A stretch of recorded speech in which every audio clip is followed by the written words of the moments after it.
It's getting later and it's harder to leave. I'm trying to heal, I'm trying to mend. Someone please come to my defense. Or will you sweeten upon your return? Silly baby, will I ever learn? I come down for you from heaven.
Hello everyone, welcome to Lorelines, episode 57 today, discussing Ivelisse once again. I hope everyone had an excellent week.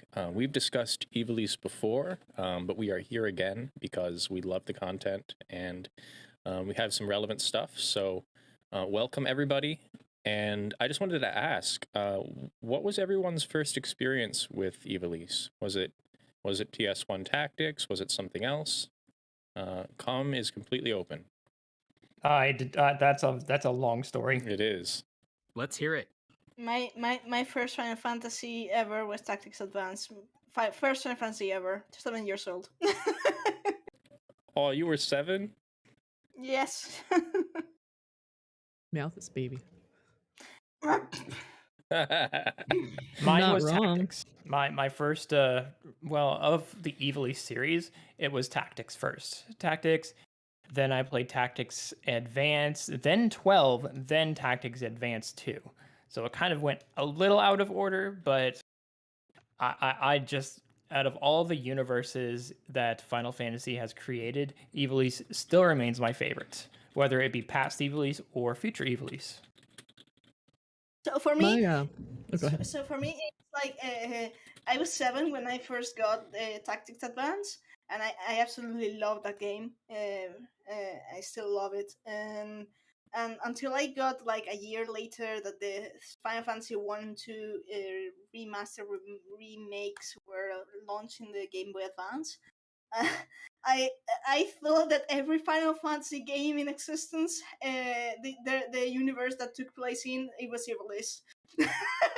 Oh, So I still today associate. I mean, the 13 Trilogy is my favorite entry personally, but there's some part of my brain that still subconsciously associates Final Fantasy with Ivalice. That's funny. So my first experience with it was when a game was coming out called Final Fantasy XII, and it took place in this place called Ivalice. So I was aware of Tactics, that it had come out, that it was a thing. But so I I didn't even buy 12. I actually had a modded PS2 and I hadn't bought it. I have a legit copy now, but I pirated it and I played it and I did not understand it. I was like, oh, this Prince guy's really cool, and then he fucking dies. And I was like, okay, what's going on? Oh, cool, there's Magicite in this game. I loved 6. Magicite's in this. It's something completely different. And now Sid is evil. And then the hunt system happened. And literally, I got so focused on the hunt system that I do not remember the plot at all. But I remember all the hunts. My introduction was also Final Fantasy XII and then Final Fantasy XIV. I became aware of tactics after playing 14, like aware of what it was beyond, yes, this is a game that exists.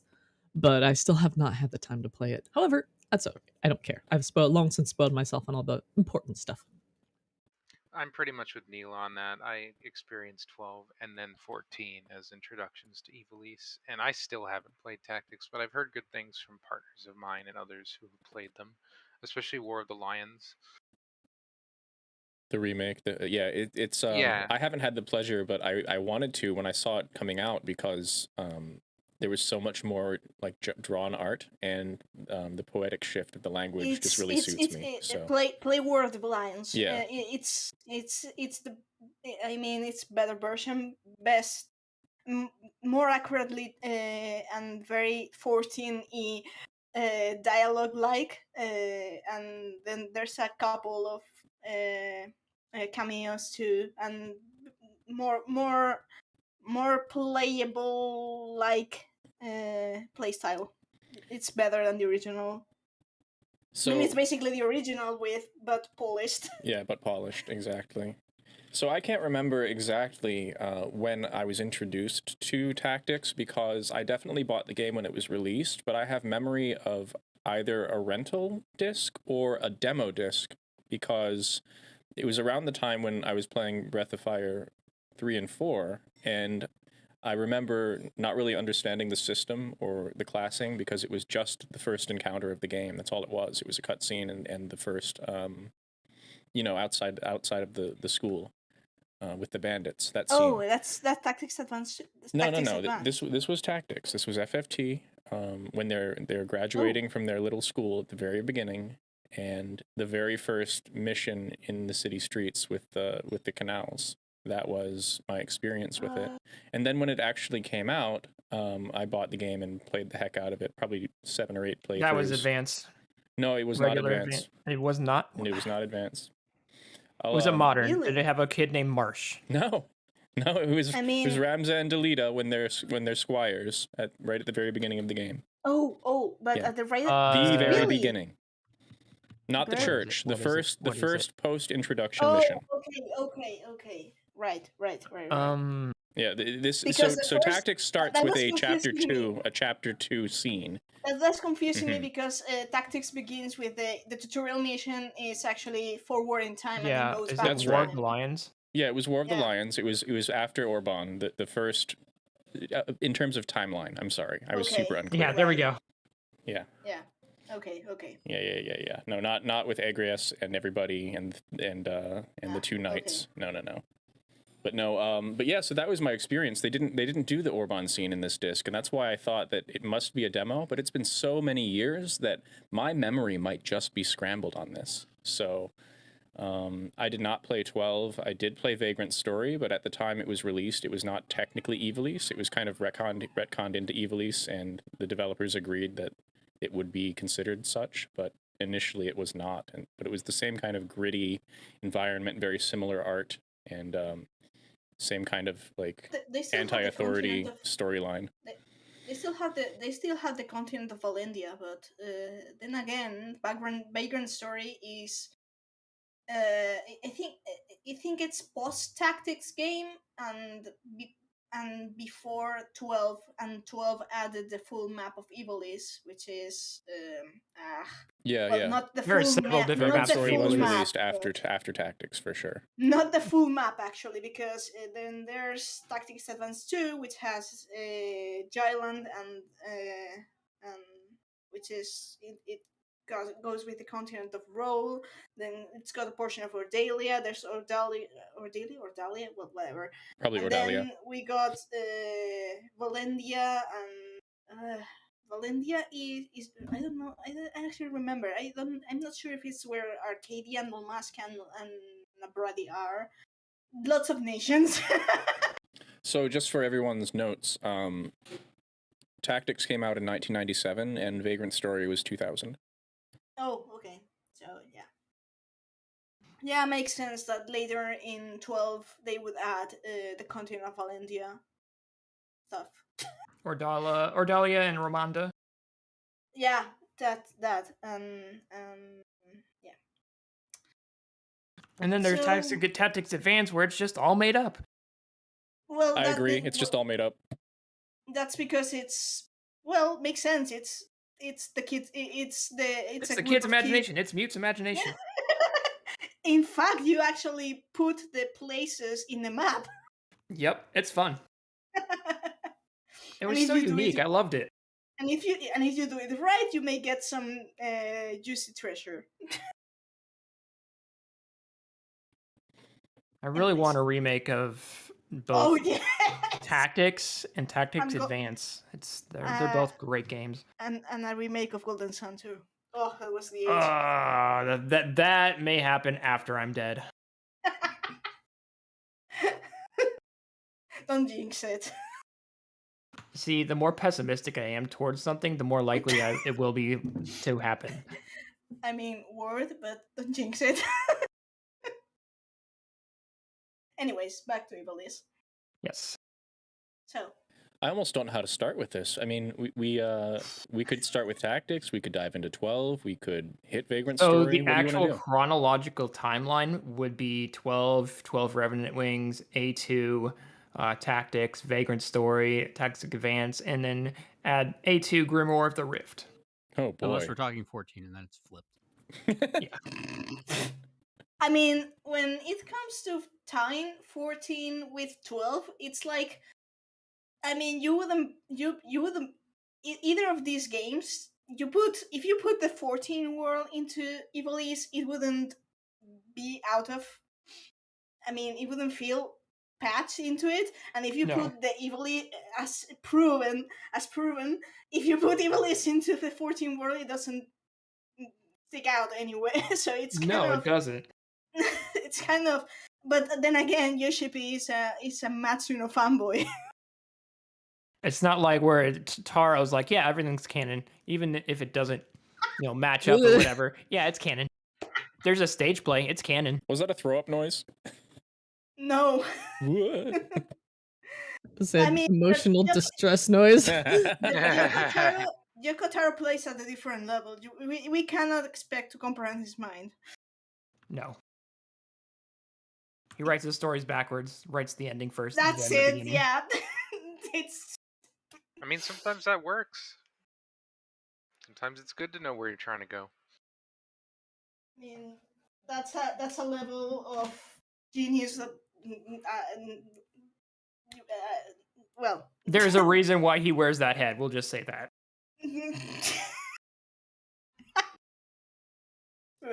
Anyways, so Ivalice. Do we want to start with the possibility of its storyline, its relevance in 14? Yeah, I mean, That we sounds already fair. have that from. You already have that from the raid and the Botia series. We have the raid, we have the Bosnia series, but why don't we talk about like its beginning, and its possible like insertion into the timeline of the events of 14, because there could be several different points in time where the Zodiac Braves could have emerged. And of course, we know that the Garleans have descended from the people of Gaug. So again, that's pointing at a point in history where we might be able to start from. I remember we had a series on the calamities, and in this series we had a discussion on where it would be placed in the timeline. I'm holding up the encyclopedia entries now to see if I can find the exact place where the calamities are listed. So in Tactics Advance, they mention a calamity. The cataclysm, as they're referred to. In Tactics... not in Tactics. Advance. First And in Tactics, sorry. It's mentioned in Tactics, and it mentioned in the Ivalice history. It's mentioned in the War of the Lions, too. But it was actually absent from the English translation, interestingly, being translated as a series of different disasters. So That's interesting too. Like not just one disaster, but several disasters. I mean, with the tactics entry, it happens in chapter 3 or 4 when you really get into what happened. But the city of Muland, which was in the same place as the cathedral We'll of get to Muland, that. So the cataclysm is assumed to be the cause behind the loss of Ivalice's technologies, as well as 2 of its races, the winged ones, possibly being the Mughals, and the clockwork city of Gaug. And it is the wing ones. Now that you mention it, I mean, not just the Mughals, the eagle too, the eagle, yeah. It's possibly and the the eagle, Gria, and the Gria too. the Gria, yes. And Google is Eagle. leading to believe it's responsible for the disappearance of the non-hume races. So everyone but the non-hume. Mm-hmm. Yeah. In fact, the cataclysm is what's referred to the big blow up, but it's all Final Fantasy XII's plot deals with basically the context of that blow up. That in fact it was when we discussed in some episodes previous to and Walker and afterwards too, the presence of, the figure of Venat, Final Fantasy 12 Venat. It's and go ahead. the thing is that in Final Fantasy 12 Venat, her plan was basically to take from the Curia the reins of, control over mankind, or, Ivalice. But the method, the problem was that the method implied blowing up the source of all of mist or magic in Ivalice, which was the Suncrest. And when the group does it, because didn't really leave them a chance, that over the course of centuries blew up, because of course mankind started killing each other. There was war, there was the loss of magic, and then the cataclysm happened, and only the human survived, and all technology was lost. Because if you see Ivalice in 12 and Remnant Wings context, most of the technology they use, it's powered by magic. So yeah, the loss of it, you can guess. The thing is, and it was caused by what's they refer to as an earthquake. So if we go back to Ivalice history, we know a lot of it has to do with religion-based wars. But with the mention of an earthquake, we can almost kind of pinpoint its actual direction, or rather its origin, to the Third Calamity, the one that destroyed Alag. And the theory behind that, or at least my theory behind that, is that the Ridorana Cataract, the one that you go to in the Ivalice series, for the Ridorana Lighthouse, there is a giant hole in the middle of the ocean in front of the lighthouse. The exact reason why there is a giant hole there is never explicitly described. But as you go to Orban Monastery, in the following raid series, you kind of teleport, not quite underground, but elsewhere, leading me to believe that the entire city of Muland, according to Ivalice history, it sunk Muland, occurring at the end of Ajora's life. It involved the drowning of the entire state of the Ivalician Peninsula. So, my thought was it essentially just dropped Muland into the sea and floated it elsewhere. And with Orban Monastery, you are able to take that teleporter to Muland. Still be underground. If you recall Palace of the Dead, floor Yes. 200 whatever, apparently when you the deeper you go into the star, it goes. And It it's so got- weird. Yeah, it Well, starts about 1/150th, the white and the falling, Yeah, it gets like stuff. brighter and brighter. Yes. So that, and at the same time, I'm not. I think I see your point, Ayumi. But at the same time, the third calamity, I'm recalling Bosnia lore, and by the time Queen Gunilla already had the Save the Queen blade, which is made from auracite and the kind of auracite that comes from Ultima's wings. So if that sword was crafted before, then Ultima should have been defeated before, maybe. Then that's why I Doesn't personally necessarily have pin to the be a feat. calamity. I personally pin Ivalice down as having been gone by the second. Well, the calamity of fire, The Calamity of Fire. which is the previous the one third. to Alec. When we have a Yeah, the moment, I'd like to fourth- read the entries actually. The third one would be fire. So I would. Oh. The fifth one would be ice. Fourth one would be the Calamity of Earth. Third Earth. one would be fire. Second one would be lightning. First would be wind. I mean, the calamity of fire would be a nice reasoning for why Dalmasca is a desert. Well, consider as well the stuff surrounding the calamities. The second calamity of lightning, I believe, is the one that Yeah. is that the one? No, someone remind me. Is that the one that caused men to start? That's the one that's caused men to start praying and start believing Yes. in the Mhm. gods. Yeah. And it was after that, the calamity of fire. They were like, well, hey, maybe this stuff isn't so great, which seems to fit thematically with the third being the end of Ivalice. that, in my opinion. I'm gonna switch our scenes here. I mean, yeah. I mean, going for purely tactics. Original tactics. Their entire society is heavily based on the Church of Glabados. I mean, the whole thing is. The whole shebang starts because the Church of Glabados. The Church of Glabados starts chasing down Ramsar. And that's why I as kind of fit it with the fourth calamity, because after with the end of the third, it's religion is not as great as we thought it would be, so let's test more science. And with the fourth calamity, we saw the end of Alec and science itself. So we see a kind of mirror in what happened to Alec with Milan.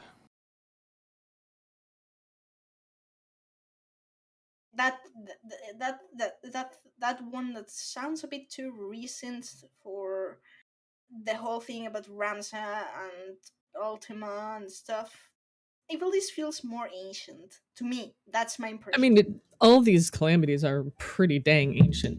This was thousands, tens of thousands of years ago. I mean, that's fair because I mean the sixth umbrella calamity, the flood. I mean, that's the sixth, right? Mhm. And It was hundreds of that's- years before, Yeah. So yeah, right? yeah. I know we have a number, but I'm blanking out at the moment. Another thing too to consider too. Do you remember the Wonders? Yeah. Do you remember the floating continent? I remember something like that in 12. That's true. I mean, 12 has the whole. 12 has Tactics. yeah, I know in tactics, but 12 already had Bujerba. I'm going to read off the excerpt from the Tactics floating continent. Go. Theories once abounded as to what this mass of land might be. Academics have now settled on one prevailing theory. The cataclysm caused a shift in the balance of subterranean cloudstone, allowing it to surface. If there were to be a continuation of the Bosnia storyline, I posit that the floating continent could have moved elsewhere on a map, and there could be something, hint, hint. But that's just me. I mean, Interesting. not just that, considering Bosnia. Well, how far is Bosnia from the burn? It's just west. I mean, because we know Azizla was taken from the burn. So that's our equivalent of the floating continent. So. Bosnia, the floating continent that we kind of pinpoint on the map is north. You mean the one above Garlemald? Yes. Okay. Yeah, that's another mystery that we will have to solve at some point. I wouldn't be surprised if it turned out that was some kind of remnant of Elpis or something. Yes. But Fair. that's just another thing. That's fair. But yeah, I mean, Final Fantasy XII universe already had they had two different floating land masses. One is Bajerba, and the other one is Lemures. There's the Eagle continent. Well, the Eagle are basically. Well, I don't know how you pronounce it actually, but it's people with wings. I mean, the Gria are people with wings too. But the Gria only are from Jylland. I mean, continent of Roll, south of Ardalia. Anyways, So, what else do we have to kind of talk about in this period? We kind of pinpoint its origin with the Ultima. second, or no, that's second, the third and fourth now. I have the Let's- entry on the second era pulled up, Go ahead. but I have a loud house. Would you like someone to read it? Pretty please. The second astral era, faith and above. And so, through primitive magics, did mankind endure until the skies had finally parted. Those showing proficiency in these esoteric techniques rising to positions of power within the communities. The people were drawn to these charismatic leaders who accredited the fall of the previous era with the faithless kings and their unquenchable avarice. They claimed that only through faith and prayer would they be saved from a similar fate, and thus were the first organized religions born. In but a matter of years, kingdoms centuries in the making were replaced with theocracies populated with men and women eager to prove their worth to the gods, that the divine beings may spare them from the land's wrath. Church leaders convinced the people that through the building of massive temples, monuments, and effigies would they achieve peace and salvation. To adorn these constructs so that the gods would smile upon them, the people perfected the art of painting and goldsmithing. To protect these constructs from those who would defy the gods, they solved the riddle of steel. To better bask in the gods' light, mankind reached high to the heavens. So the reason I wanted you to read that is because even though we keep flopping around on what we think happened here, there's a few points I'd like to make. And the first is any civilization that has buildings the size of the Ritterana Lighthouse is not likely to have been made in 100 years or 200 years or 300 years. This would have been kind of the regional status quo for a long period of time to allow a civilization to grow and flourish to that point.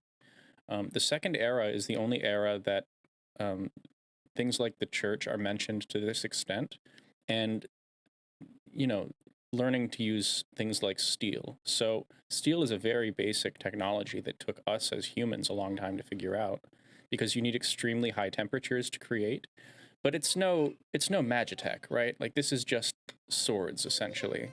So it's entirely possible that this might be the most medieval of the periods in the eras listed. And given that Tactics has that vibe, that's why I always lean to the second.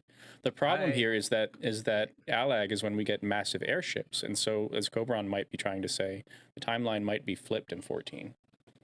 So, yes and no. This is kind of the foundation of the church that we see in 14, but in the fourth astral era, I believe the entry says that the church was even more powerful than in the second astral era, which would be a little more in line with what I know of Tactics, Yes. as well as most scripture being outlawed. They pretty much denied all of they pretty much flipped back to learning from religion because they had lost technology, and the clergy pretty much destroyed all or denied all non-women and men of the cloth access to reading. They even invented their own alphabet so that they could further control information in the population in the fourth. So I'm going to pull that up as well so we can share it with the audience.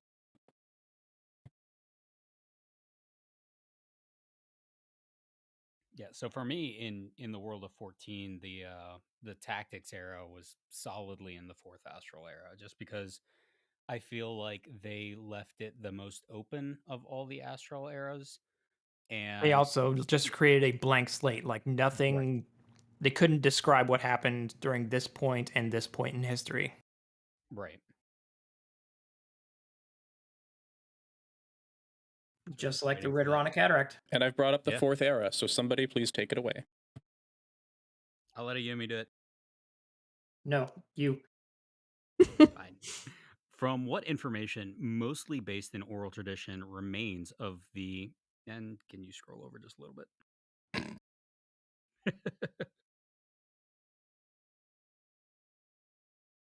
Val, are you there? Yeah, I'm here. Hold on. Okay. There we go. And zoom in. My eyes aren't that good. Perfect. Just give me a All sec. right. Oh no, you had it. Back out. You're too perfectionist about this. That's a mood. There we go. Stop. Right there. That's good. That's good. From what information, mostly based in oral tradition, remains of the early Fourth Astral Era, blame for the fall of civilization was placed firmly on man's lust for knowledge. The people deemed that the answers to life's mysteries were best left with the gods. Pursuit of that which lies beyond man's ken was seen as a sin, and that it was this covetousness that proved the impetus for his destruction. A widespread shunning of any and all manner of higher learning began. Books were burned, and parents refrained from teaching letters to their children. Surviving Allegan technologies were destroyed, buildings were toppled or buried, and the learned, what few remained, were exiled or even killed. Civilization took a giant leap backward to a time not unlike the Second Astral Era. The pendulum had swung, and an era-long thirst for knowledge was quickly replaced with an unmoving fear in the heavens. Stories of the Allegan Empire survived now only in scripture, where the fallen civilization was reduced to a simple device used to teach lessons of sin on the sin of hubris. For approximately 1,500 years, a number long speculated, but only recently confirmed with the discovery of an operating expulsion node in Asisla, placing the abandonment of the floating research complex at 5,000 years ago.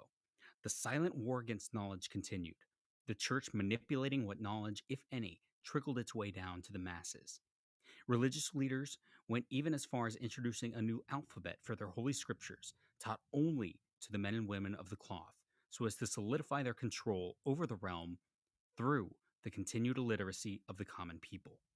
It's therefore ironic that this alphabet for the privileged would eventually evolve into the Eorzean script used throughout the realm today. I just realized that the burning of books lines up with the burning at the stake and the burning of the Durai papers. Yep. That's why I place it in the Fourth Astral Era as well. That does make sense to me, actually. I can definitely see a strong argument for that. Agreed. So my question is, did Ivelisse in whole span 3 eras?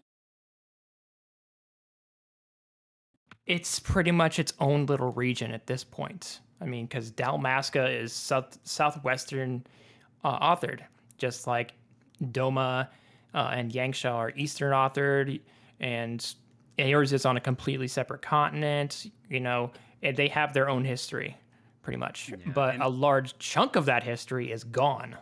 The reason I ask is because when trying to reconcile things like Ultima the High Seraph, Final Fantasy XII, Vagrant Story, Tactics, the history is a series of different eras. I just don't know how that would fit into 14 precisely. So that's why I ask. So Not you to all think it mention was Alec all having- only the fourth? If Ivalice spanned from the Second Astral Era to the fourth Astral Era, then it would have had to at least have some contact with Alag, considering that we find Allagan ruins as far as into the Burn and the Azim Steppe. Well, we know Bazia Well, and that had... Alec had, like I was starting Maybe to say, if Alec not had a unlike- worldwide spanning empire. The Empire, or like similar to the Empire of Arcadia. No, that would no. Oh, I'm thinking too outside the box here. if there's anything relatively similar to Arcadia, that would be Garlemald, actually. Yeah, no, that then and Garlemald didn't come into power till much later. Hmm. I'm just thinking like what the interaction would be between Ivelisse and Alag. Well, we know that Alag was involved with Basia, so it's just a note to True. make. I also wonder about Alag Ultima was at odds itself. with Bodia. Go ahead, but, Neela. Meowth, hold on. I was just saying that I was also thinking about Ultima. We know from the Triple Triad card that it was basically just like a powerful force, and people's fear turned to reverence and basically embodied her, gave her a form. That does seem like it could fit into the second Astral era. I don't know. It's very odd. She may have existed but not had that same power, or she may have existed but not had that access to men until she figured out Aura's sight or whatever. It's a little odd. I think Kavi is another whole can of worms, because their sigils are basically, the convocation sigil, the convocation glyphs are basically part of each one of these entities' entire glyphs, and we know Absolutely. that the ancients, and we do know that the ancients know the entire glyphs because they are literally in the floor of academia neither. So the Indeed. actual like description is it's an extra dimensional being. Ultima is that was summoned to the source by Saint Ajora, the first half of the legendary Zodiac Braves, in order to destroy Meland. She was sealed away by the Mother Crystal, but centuries later awoke and had to be sealed again by by Ramza, who gave up their lives in exchange. Kind of turned Oh, so themselves this into okay. Lucavi.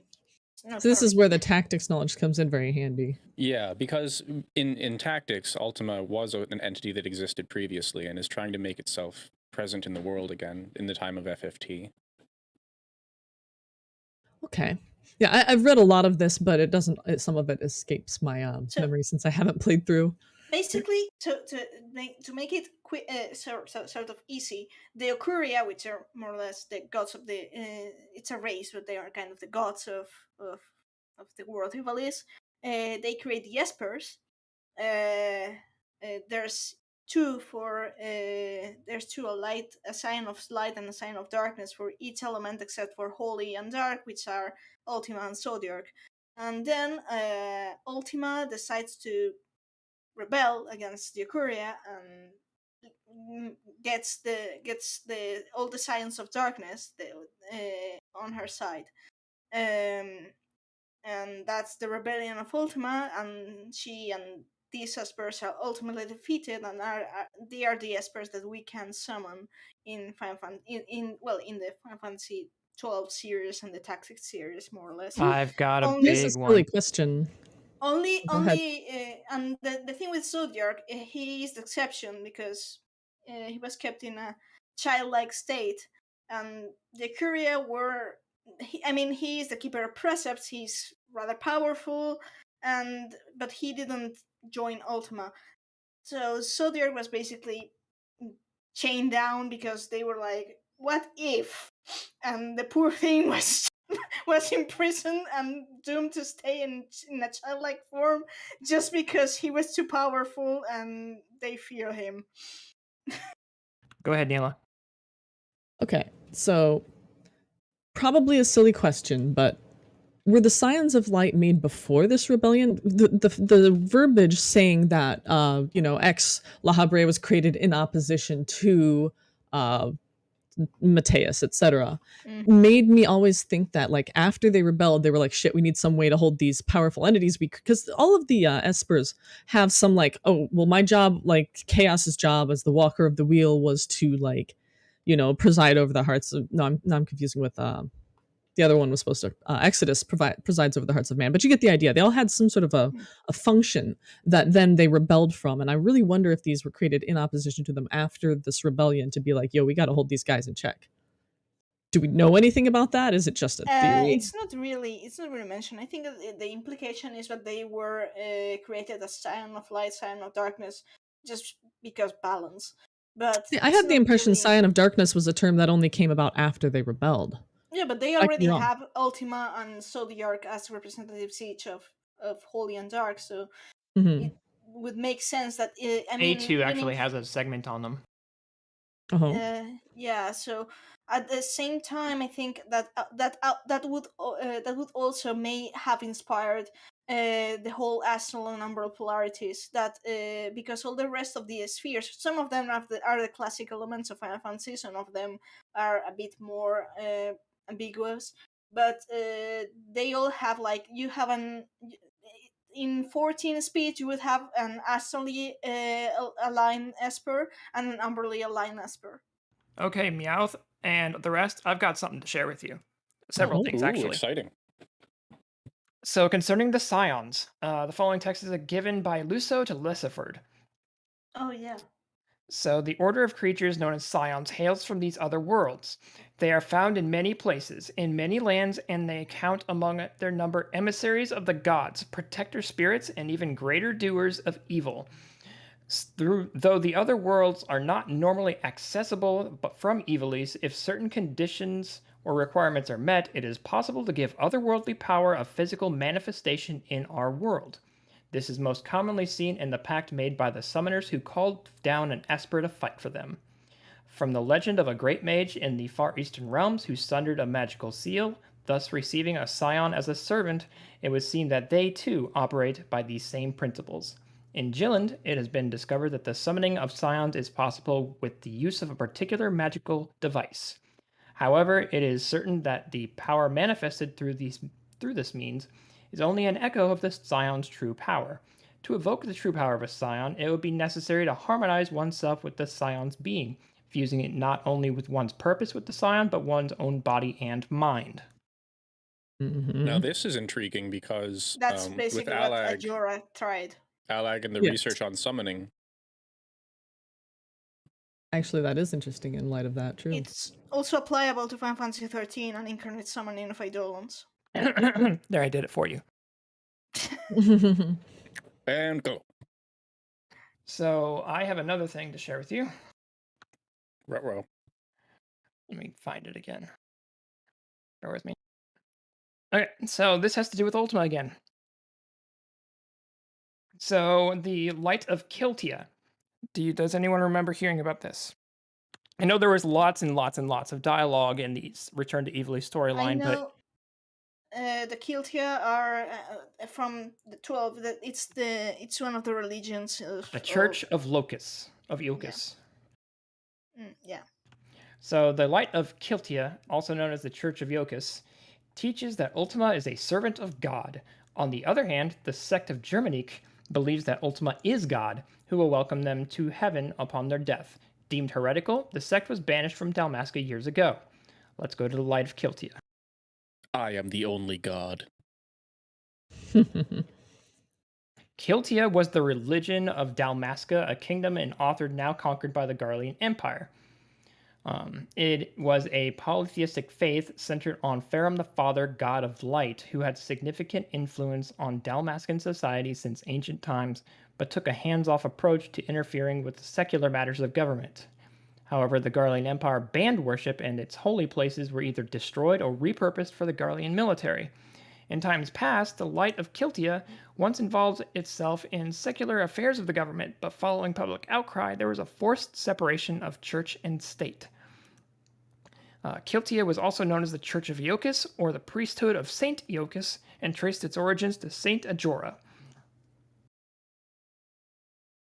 Huh. Yeah, and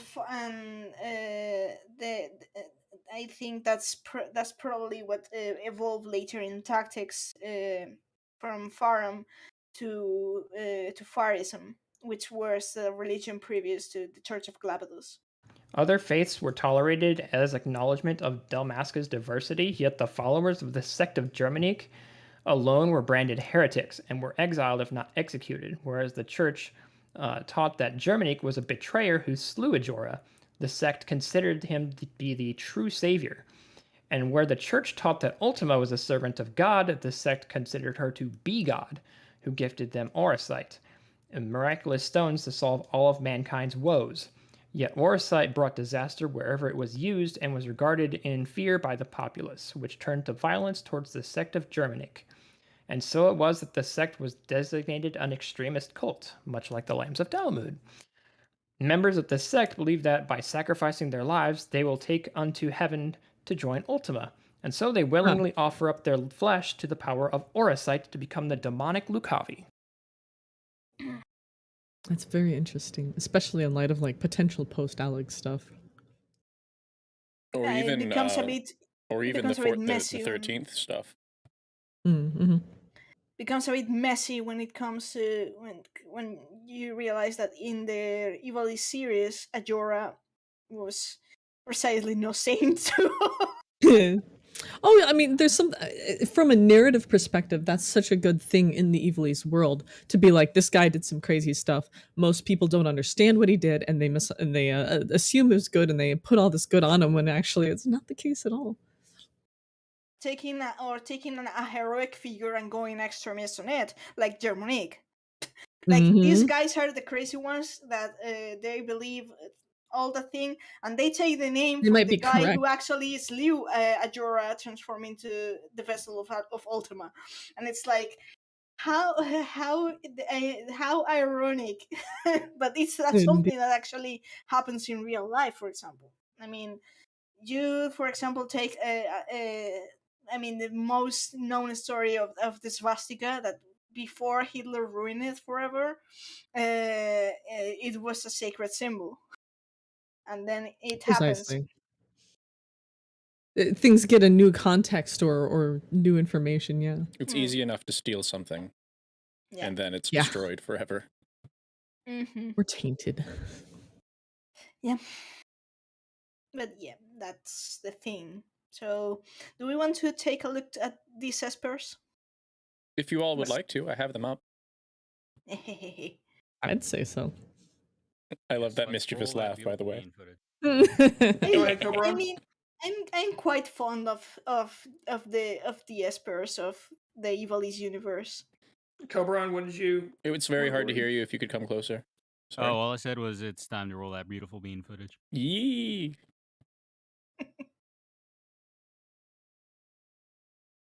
One of the things I find interesting about the Espers specifically as we see them in 12, it took me a while to see this, and on some of them it is a lot harder to see, but the symbols that they use, that they have in the little summoning crystals, the same symbols that are adapted to make the Asian glyphs, are actually depictions of them, like stylized depictions in black and white of the Esper itself. Like Igiorm's glyph, hers comes from one of Shemhazai's like crossbows. Mm-hmm. Yeah. Ayumi, if you want, we can because the video doesn't name them. We can name them for the audience as they appear. Yep, let's do it. Ads. All right. So I've got the video up, and I'm gonna put it in. That's Belias. Or Belias. Belias the Gigas, in opposition to Logrif the Majestic, Yay. Transcendent. Of the Sphere of Fire. We know this guy. Do we want audio for fun? Yeah. I mean, these summons aren't the same without the audio. Okay, give me a sec. Elias. And we're gonna go with this. Okay, that should be Also good to go. weirds me out how many of them have two faces, but in a cool way. Yeah. If anything's too loud, please let me know. Guess he likes fire. He is. Actually, this reminds me a lot of some of the free summoning stuff from 8 and also from 14. Perfect landing. And of course, it's the actual axe, fancy axe thing he has that's used Matthias as the Logrif Corrupt. Glyph. Yep, Matthias, Mateus. yeah. This. Piece One's in opposition to La Habrea, which you might recognize the spear The as staff, La yep, Habrea's his staff actually is part Trident. of La Habrea's sigil. Glyph. And he's the Esper of Ice. Don't be fooled. He's Pisces, but he's the Esper of Ice. Yeah, Pisces. Puts the ice in Pisces. Yeah. Hey. It's like Correct. Shiva's diamond dust. Yeah. Yeah. Romulik. Romulik Romulik. the Roth. This one is you actually fight him in Castrum Lacus Lator. Yep. And he's I love the this opposite fight. of Probably Dudelaphon. The Delaphon, about whom nothing is known. Except the Esper. Of course, face. he is the Esper of... Wow, that he's the poor Esper of Morbol. Lightning. It was shocked. A little bit of overkill. Yes, such- yeah. Solera, the Yes, Death this is Seraph, Solera. aligned to Emmett Selk. A Yeah. lot of people's Esper of favorites. Death.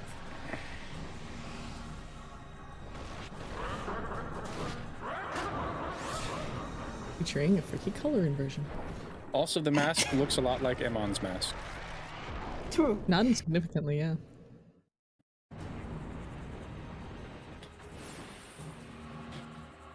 Shemhazai, the Whisperer. This is Yeah. Georm. She is the Esper of Soul. You actually fight her in not Zadnor, but the second area. No, it's Zadnor. It's Zadnor, but it's It's the Zadnor, second- it is, yeah, because it's the second area of Zadnor. That's right. She's a fate in Yeah. Zadnor. He has guns. Well, crossbows, kinda. Crossbow guns, yeah.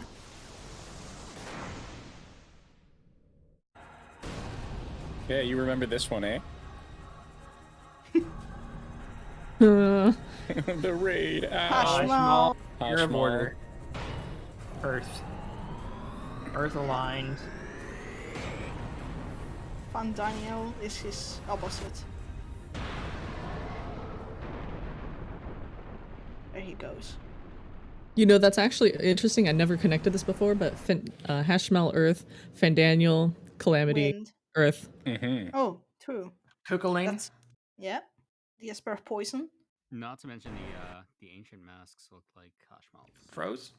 Froze? No, it's Oh. not froze. It's paused. Paused. Cobran was speaking, and he's hard to hear. Oh, Oh. I'm sorry. Go How's ahead. that? Yeah, it's great. Much better. No, I just said not to mention that the ancient masks look like Hashmal. Mm-hmm. A bit. Yeah. Not insignificantly, yeah.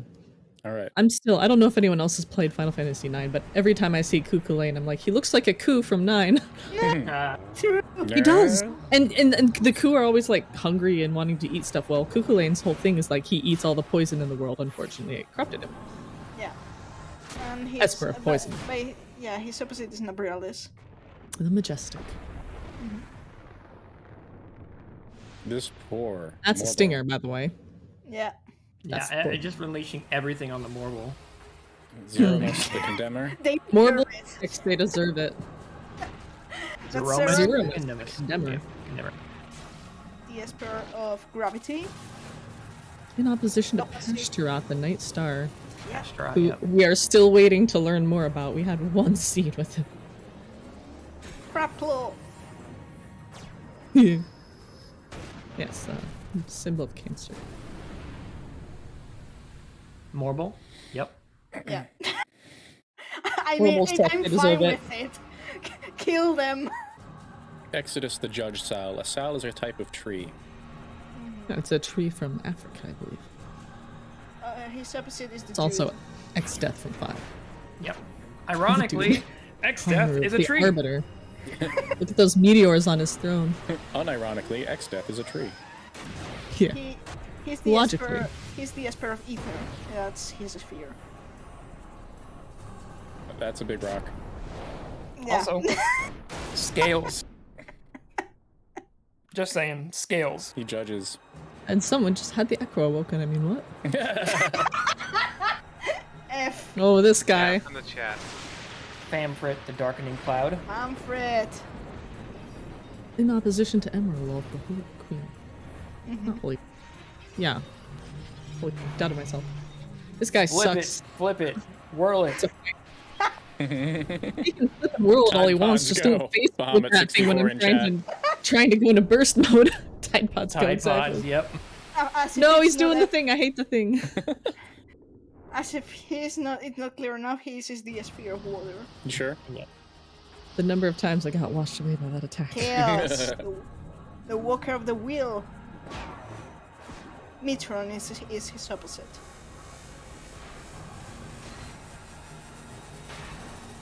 I still think it's not a coincidence in 14 that all of the convocation seats are related to these entities. I really Not think, at all. I really think we're No. going to get some lore dumps at some point, and we've been waiting for years.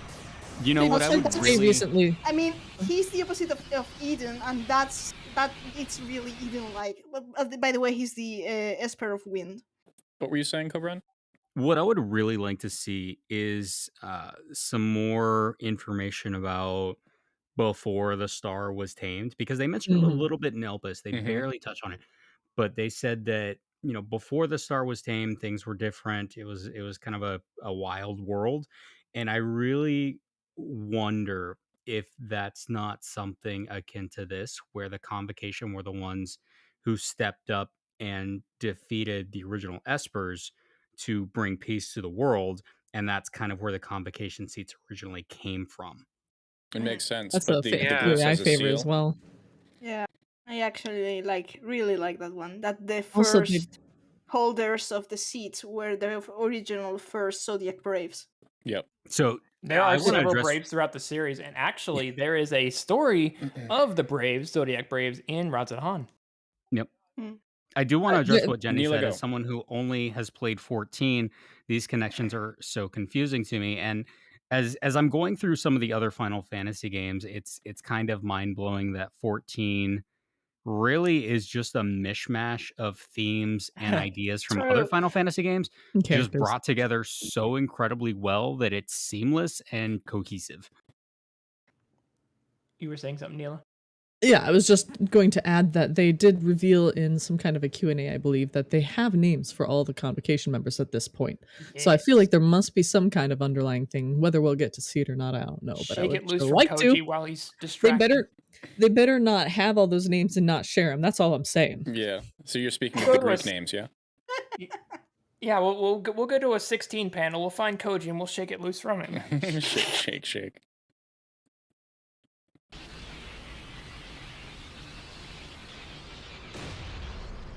Well, Tornado Go. Whoosh. So, Ultima herself. Scary. Space Her alien. butt is a gun. What Ultima really looks like, and not the the thing in 14. I mean, I can see how, like, having some vague memories of something that looks like this, you could end up with what they saw. It's a with added holy terror. element too. She's Yeah. holy. Well, her top half is holy. Holy gun. Ah. I'm sorry, the bottom half looks like a gun to me. I'll never be over it. Zodiac. He's just a little guy. Yep. A very powerful little guy. This is the most revelatory one to me, seeing what we'll see in a second. It's the moon. I mean, the moon can hatch too. Ultimate attack is actually called Final Eclipse. All the wings. By the way, he's the Dark Esper, but his attack doesn't look at dark at all. No, he just And he drops looks like a damn phoenix, incidentally. he drops the seed of destruction on his enemies. I wanted to pause for a moment because for some reason, whenever I see this scene, the tendrils or the tethers are very Xenosaga. Like, just the red. It's... I can't quite put it down. Anybody who's played them, you'll know what I mean. Yeah, I look at this and I just see, like, phoenix, and I'm like, wow. Now we got Phoenix. That's so cool. I mean, Look at this, though.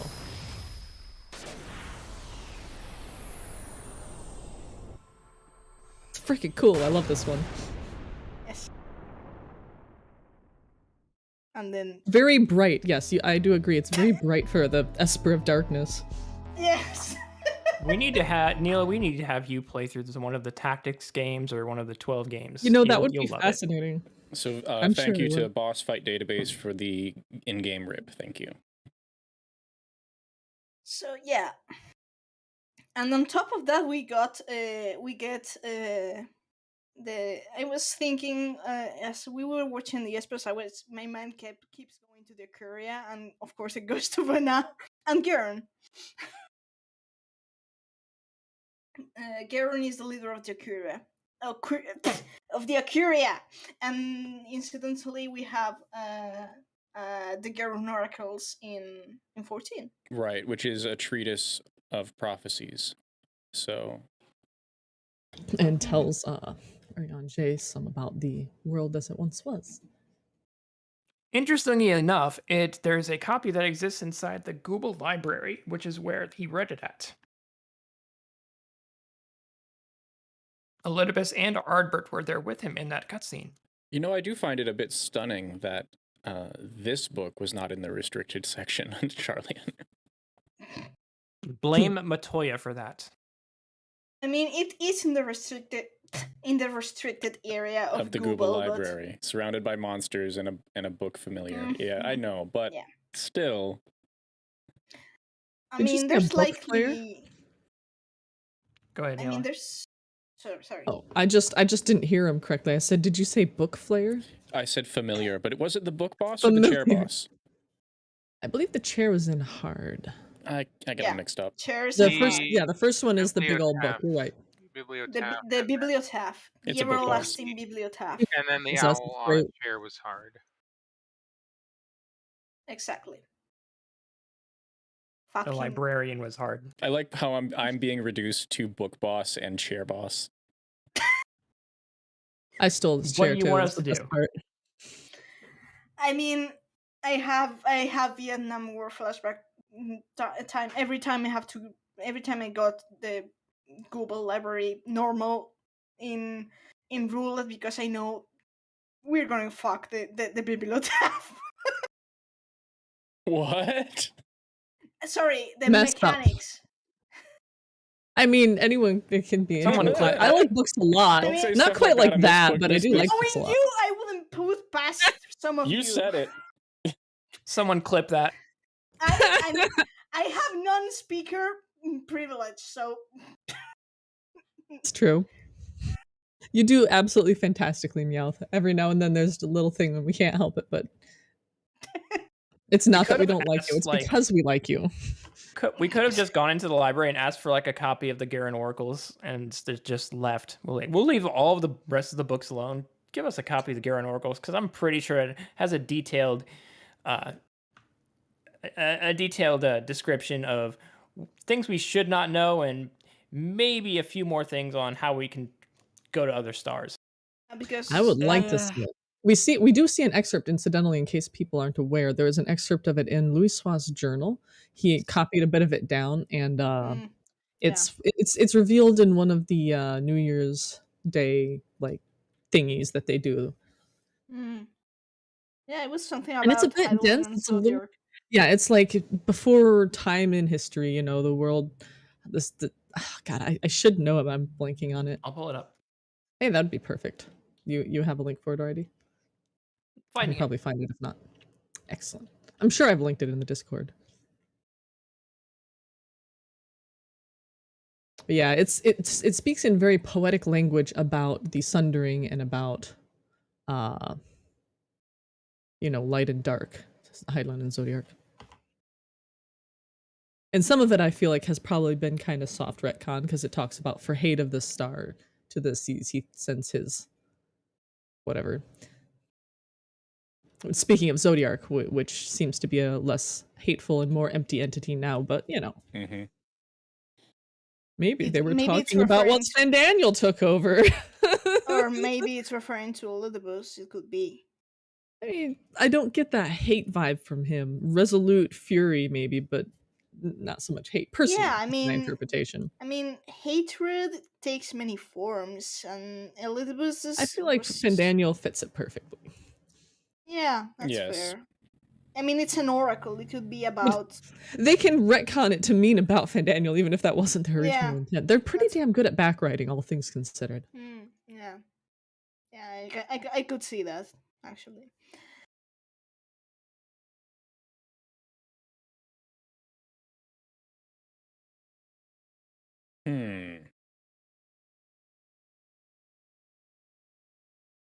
Got it. Any doubles?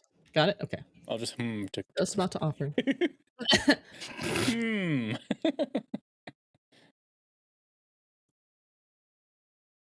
All right.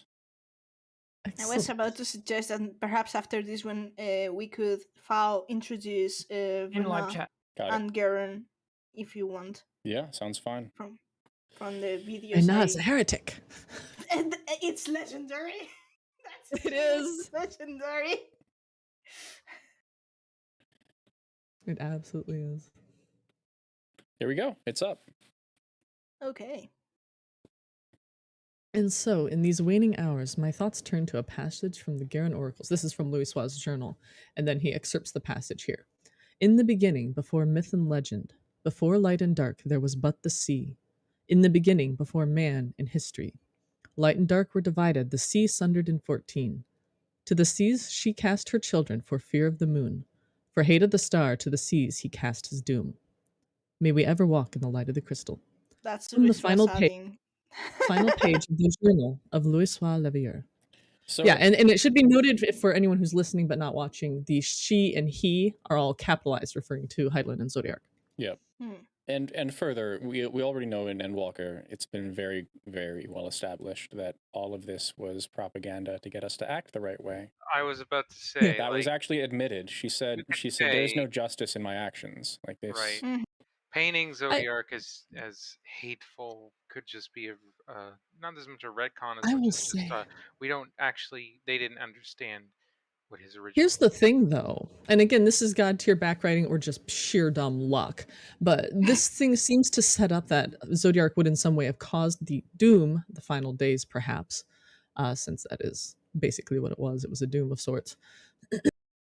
But we do know that Fandaniel, full of hate and rage and anguish, caused the final days to come back. If we read that as that, then it seems like God tier backwriting anyway. I actually like this interpretation a lot. It's also interesting because the word star is singular, but you could view it as the current state of the star being in 14 shards and one hating that existence, right? Huh.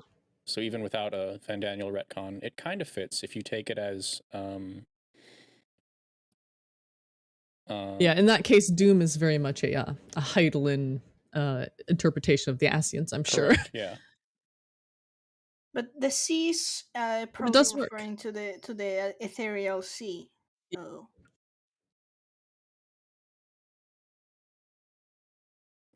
To the Indeed. seas, It's a very plural. interesting passage. Mhm. 14 seas, maybe. Well, it says there was but the sea singular, and then it says the sea sundered in 14, and after that she refers to seas. It refers to seas Exactly, plural. That For final line. fear of the moon, for fear of Zodiac, and then for hate, that would be Before it in was. this- Sorry, I didn't mean to interrupt you. No, you're fine. No, I was saying that to if we take this in chronological order, then after the sundering to the seas to each shard, and after the near episode, we know the state of that's fucking horrific. Anyways, Do and, not get me and- started on Nier right now. Don't get me started on it either, because Meowth and I will talk for hours. Actually, that reminds me that we had intended to lead in with some discussion of the new game. Can we share Yeah, that no, for next it time? was more like hijack the discussion with the Nier reincarnation crossover with 14. If you think we can fit it in a solid 30 minutes, we can do it next time. No. I didn't mean No. to skip it. but yeah, It's literally So going to be pessimistic. an hour and a half of just bitching and complaining. No. but In a good anyways, way. So yeah, do we want to introduce the audience to Garen and the Akuria and Rena is a heretic? Seems distinctly related to Ivelisse and to Final Fantasy. Yeah. I did. I feel like there was something I was going to say. Give me 1 second. Oh, yeah, I was just going to say that before Endwalker confirmed that the live stream was indeed divided, I paraded this excerpt out many, many times to skeptics who didn't want to believe it. I mean, it is fragmented down in the twinning. I had to fight the good fight many, many times. Which of these videos am I bringing up? Give me a moment. the one beneath under stupid English, under the Esper one. Cutscenes part 38. Also, sorry about the stupid English, but you called me a stupid idiot Spanish the other day, Gosh. so I did not call That's you not what that. happened. Well, That's it's not what not so happened. stupid, huh? That is a complete misrepresentation of everything that occurred. I'm still salty about that. That was not even in reference to Spanish. Yeah, if I recall, just to make sure the record is straight, that comment was about the difference between Portuguese and Spanish as languages. Jenny Cobra in M. chat, Jenny Flynn in chat has a question. Thanks Could his for throwing could me his under doom- that gigantic bus. We So all Jenny laughed. Flynn in chat has a question. Could his doom be the Asians in this interpretation, sent out into the sea across the shards in Zodiark's name, of despising the sundered state of the star? That's my take. Personally, that's what I would agree. In the event that we're not reading it as some backwriting and reading it as simply Zodiark Heidelin, Zodiark Elidibus. That's kind of the way I would take it too. That makes the most sense to me. I agree. In either way, with how things are now, it could be both, and they could simply take the one that fits them the purpose better. So I Yeah. have it up, part 38, right? Yeah, that's part 38, Okay. and that's Princess Ash meeting with Gurren and the Ecuria. That's Gurvegan, by the way. Floating city of the gods. Space laser.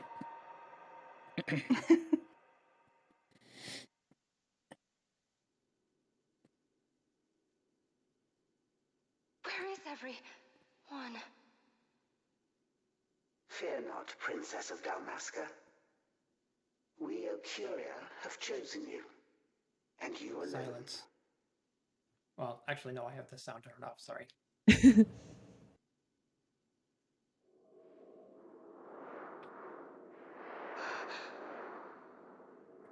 Hey, how many Ocuria are there? There are. We aren't given a number, as I recall. I actually did quite a bit of research into this when I was first getting into the lore. We aren't given a number. There's a place where they have seats, but I'm not there in game, so I can't walk around and count the seats, and I haven't found a video showing it. It's somewhere in the vicinity of 12, maybe more. Well, that's why I asked, because even though Vana is one of the names they took from the Ocuria, we have our 12. Well, they were saying that the Espers, and possibly these guys as well, I'm not quite sure, exist in an other world, right? Which is basically how the realm of the 12 is described.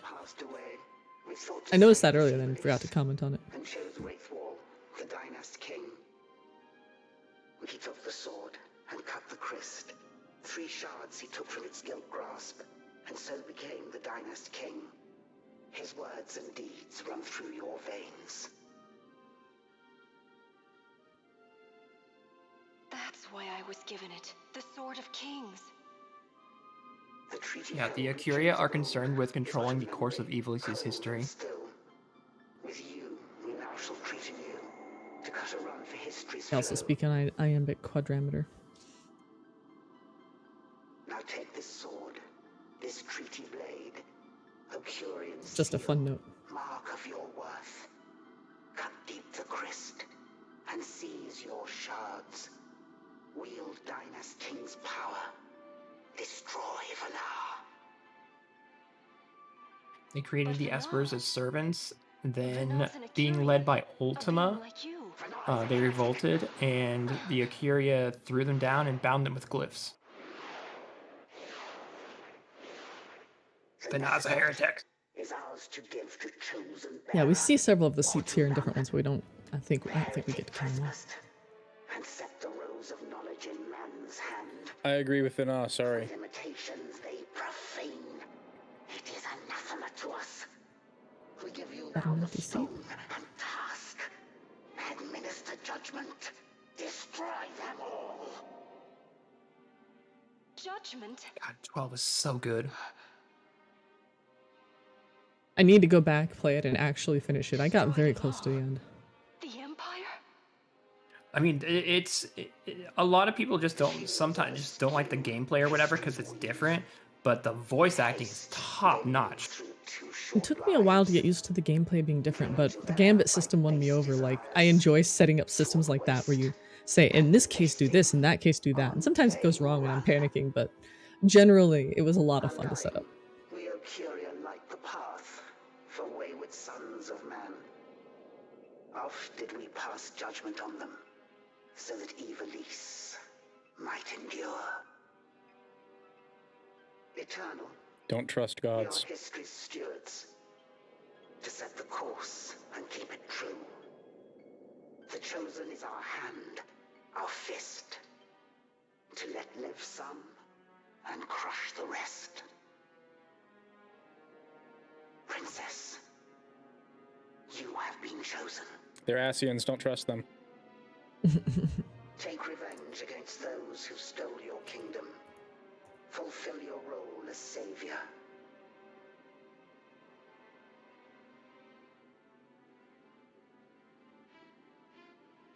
Attain to your birthright.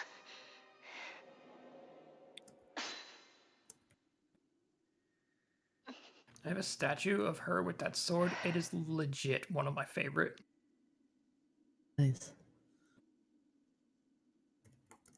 Ash. What's with these Ocuria? What gives them the right to tell you what to do? Will you take revenge, as they ask? We could not see them, but we heard We the might have to Ocuria censor speak. that They may funny be girl. gods, but we are the arbiters of our destiny. Considering with the way we talk on stream, calm down. The Empire must pay, but destruction. Does anyone know what happened to Dr. Sid? Wasn't he saying he'd be here? He should have arrived by now. And I should have realized by now. Ruh-roh. He's not coming.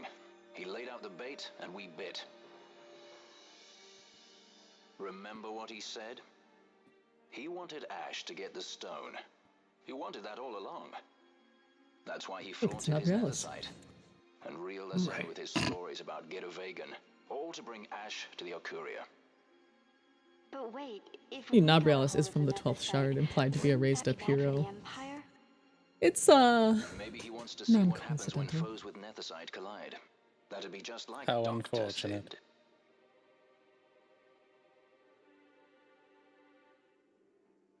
I will search out the Sun Crest.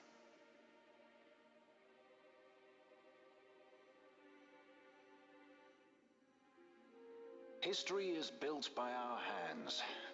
That's his favorite line. He'd never stand by and watch the Ocuria stones shape things. So, he was talking to Vanar all along. He wasn't mad at all then, was he?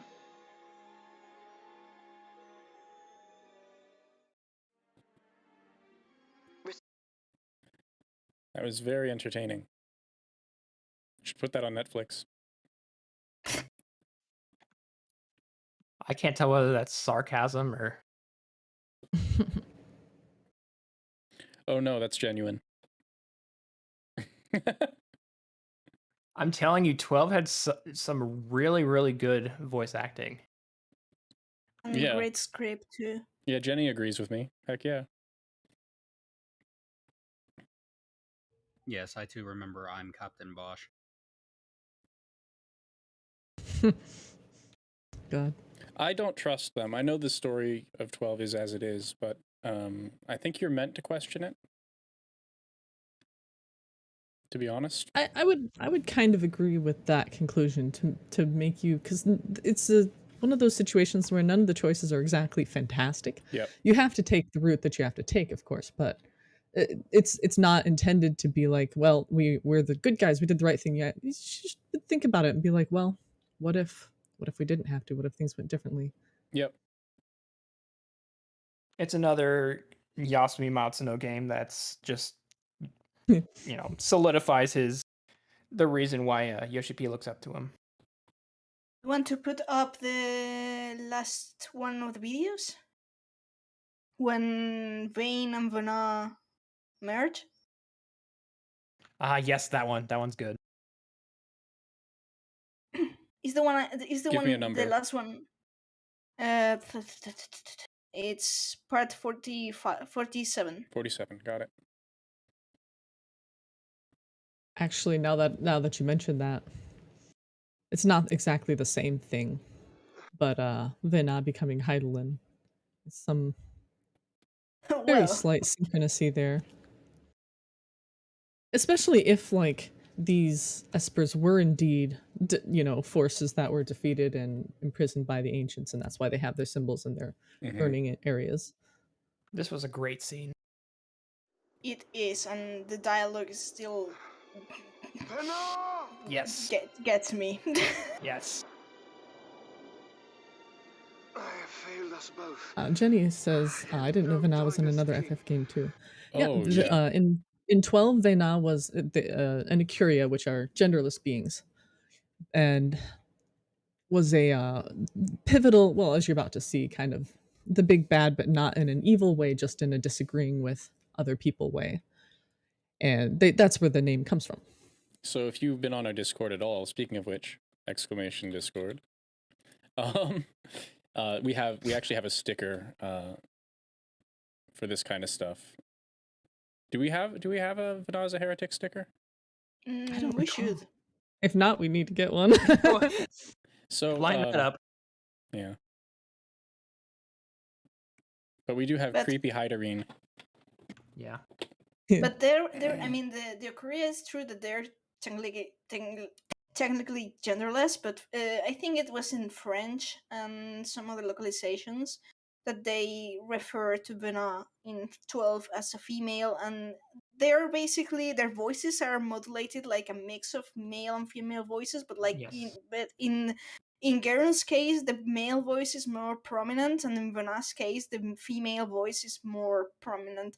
So it's kind of a difference there. Maybe it's how we could perceive. Well, and French is a gendered language, especially having the advantage of English. Yeah, but I try to lean hard. When someone uses they pronouns, I try to respect that. I mean, they could have gone for the neutral masculine, but they went for a feminine, and getting Vena as a female in 14 only solidifies that perception. It's just like the dragons, right? Yeah, it's true. Like they don't. It's like you can't perceive this. This is the closest you can handle. Correct. Yeah. They are fulfilled beyond your knowing. The Christ is sundered. Age of stones complete. There's that word again. From the undying ones, the world is freed. You shall not tread this path alone. This was also a fun stage in Dissidia. Come. Yeah. Fun. Yeah. Did you know that the Akuria speak in Iambic quadrimeter. I mentioned that earlier, yeah. Those muscles. Thanks, Steph. Oh yeah. Man, Vayne's looking rough. Yeah. Ripped. He got a mist overdose. He's on the steroids now, and Vena is going to make it worse. Turbo steroids. Who's the Raubon guy? He doesn't normally Vayne look Solidor. like I didn't know Raubon was in another title too. That's right.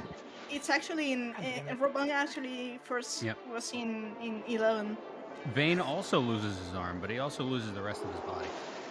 Yeah. Yeah, no. This scene is actually amazing. Yeah, it just.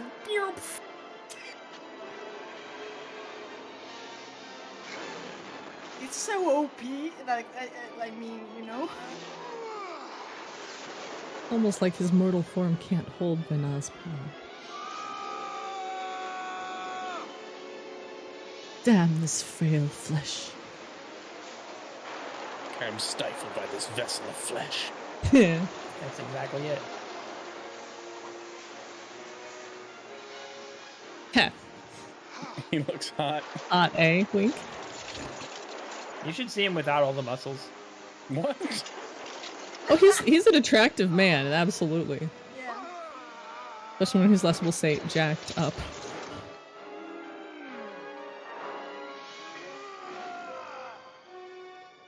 He's taking all of these things from Sky Fortress Bahamut. Yep.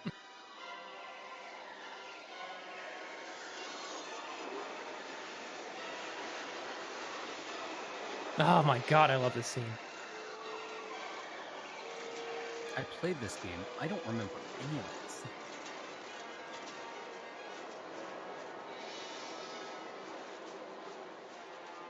I've got questions. I just remember the final fight in the game. Like, I didn't even fight it. I just let the gambit system take care of everything.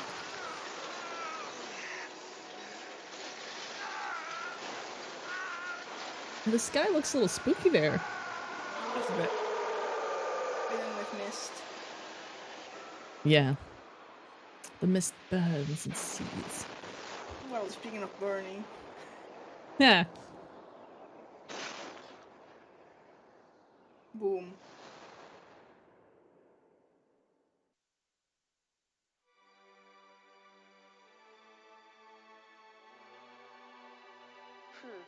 And that's the end of Vein and Vena.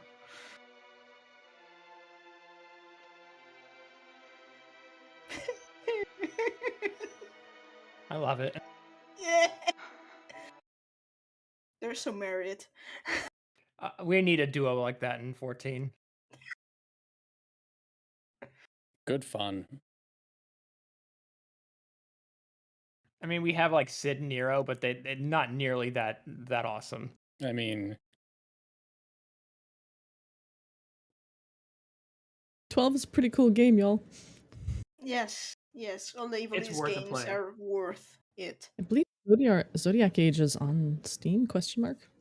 Yes, I do have it. Aha, thank you. I still have to...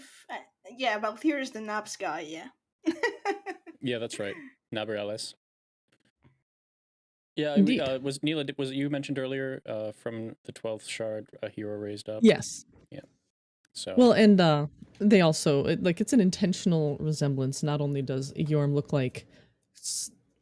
a fair bit like Lightning from 13, has the hair and all.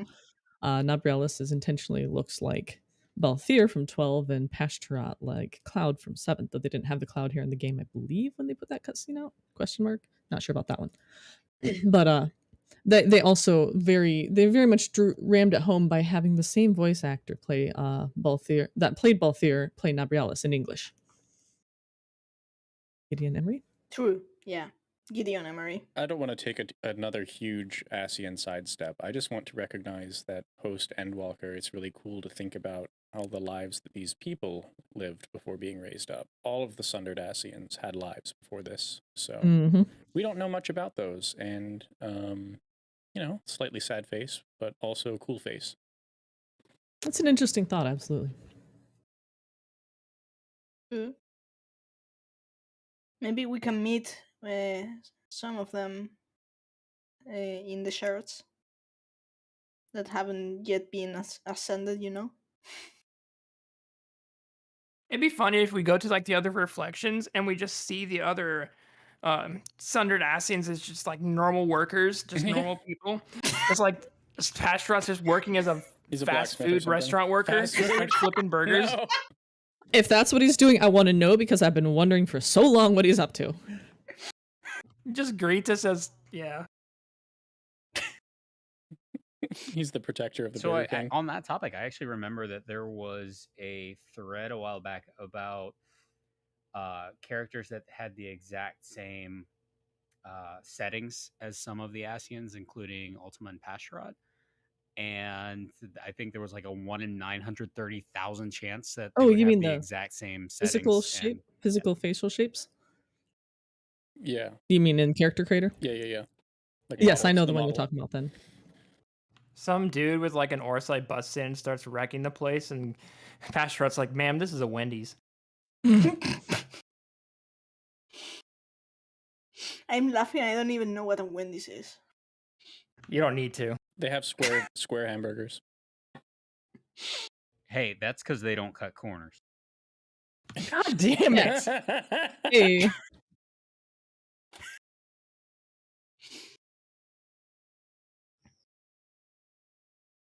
Oh boy. Thank you. But yes, I mean, I had to go on silent for that one.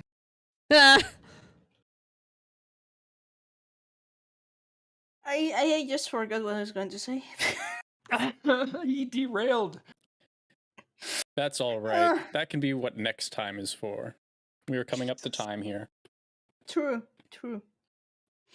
So, what do you all want to discuss next week? Are we going to continue down the Ivelisse path? Are we going to do a Yes, near because sidebar? there's more. There's more. All right. Yeah, Probably we have should. near thing as well. Yeah, we can go over for example, the difference between the titles and stuff, because being the Ivelisse Alliance series, it's like a big chunk of lore, So yeah, we can go on that and the concepts on those. At the same time, I think we may have to discuss the. This is entirely a different note, but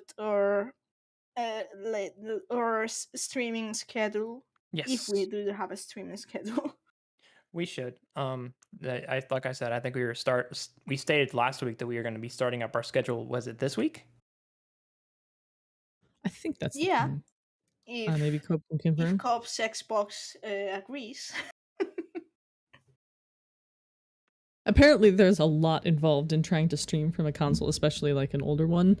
I didn't realize it was that. I mean, I figured it wouldn't be easy, but I didn't realize exactly how involved it was. I was like, wow. But then again, I never streamed from a console ever before. Not ever, actually. Yes, that's the one. My streams are actually everything I stream has been directly from PC. It's hard enough from PC, honestly.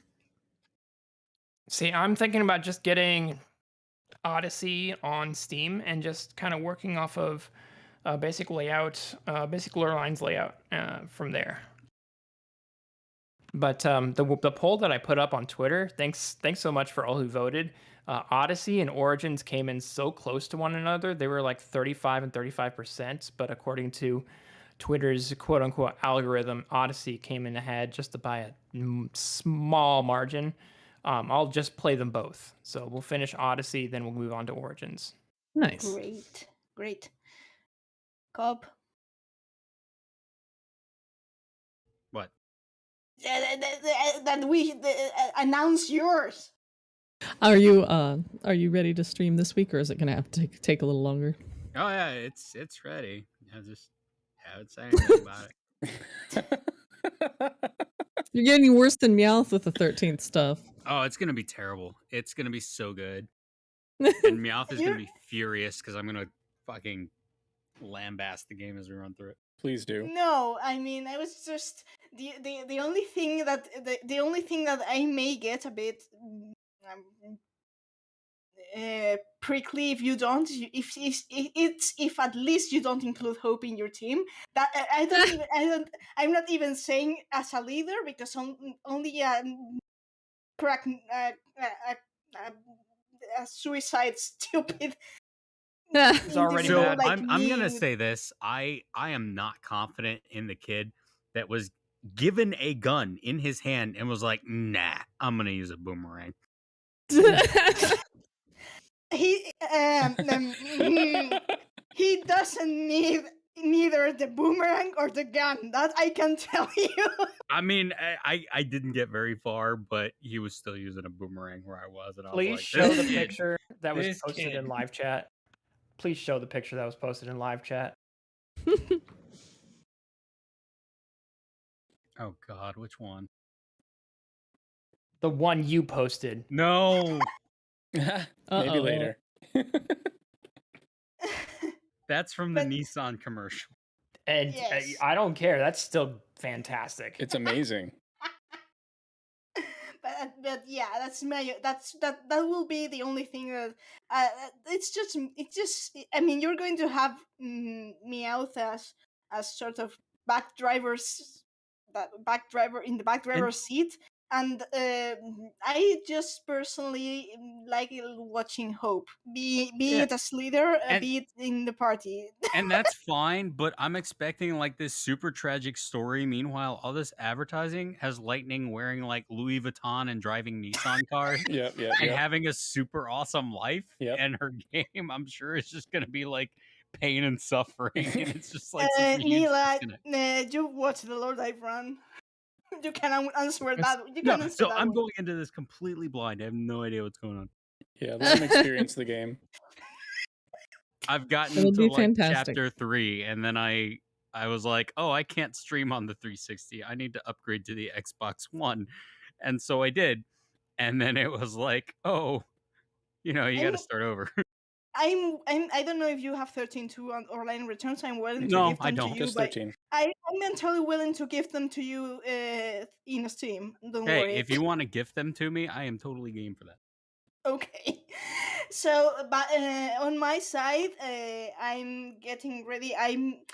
I made the sacrifice of compromising my wallet to get the expansion for Guild Wars 2 because I don't have it. I made the sacrifice of yesterday going through the entire Iceworld saga just to know my story. But yeah, I will be streaming Guild Wars 2 from thanks Ayumi for putting up the poll, which means that I had to delete one of my characters to make way for a new one. Way to go, chat! You made Meowth delete one of her Guild Wars 2 characters, and the She's only only reason I'm got doing 10,000 left now. is because I literally bought it when it came out, and I played like 2 hours of it, and then I put it down and I never picked it up again. So I am going through it for everyone here, so they can watch me go through this game. And so, I don't know, Meowth can have yet another run through of this game and explain everything as I like flounder my way through this game and point out every 14 reference that I see. Yeah, I'm pretty sure Meowth does not care going through Guild Wars 2 again. For a blessing, buying the expansion gave me a level jump to level 80, so I can give that to the new character, and then so you can understand in Guild Wars, you get the level. You level up by exploring, doing some missions and stuff, but the story it doesn't advance until you actively enter. So going into level 80 means that I don't have to grind and bore people with needless exploration, except for a couple of things. But we can play the character story at max level from the start, which is blocked. Vanilla Guild Wars 2 is blocked if you go for the first time with it. So that's why I'm trying to avoid, because the grounds of the story are to understand the rest, you need the ground level. And of course, you're going to love the player character, the main character, the commander, because just so I can explain, Guild Wars 2 is World of Warcraft, Final Fantasy 14, that you create your character and your character doesn't speak, or it's basically your self-insert. That doesn't happen in Guild Wars 2. You make your character, and your character is their own character. So their voice, they have their own dialogue, they have their own script, and they're amazing. All right. So does anyone else have anything to add about their own schedule? Do you guys want to do this take 1 day per week to do ours, or? I don't mind. I mean, Cobb got the Mondays for 13s, right? Yeah, if I'm free, yeah. Yep. So I don't know. We can work out the schedule offline. Yeah. Yeah. We will have to decide on that. Yep, we'll announce it on Twitter. So yeah. Ayumi was just asking if you think 1 day a week is sufficient. So, but yeah, yeah. Well, for those interested, for example, I wouldn't mind streaming twice or thrice a week. I don't really have much else to do. But yeah, we'll be talking about Ivalice next week as well. So Yep, sounds good. All right, well, we'll close out the stream here. I hope everyone had a good time, and we will be here next week. So see you there, and bring your friends. take care. Thanks so much for dropping in. See you.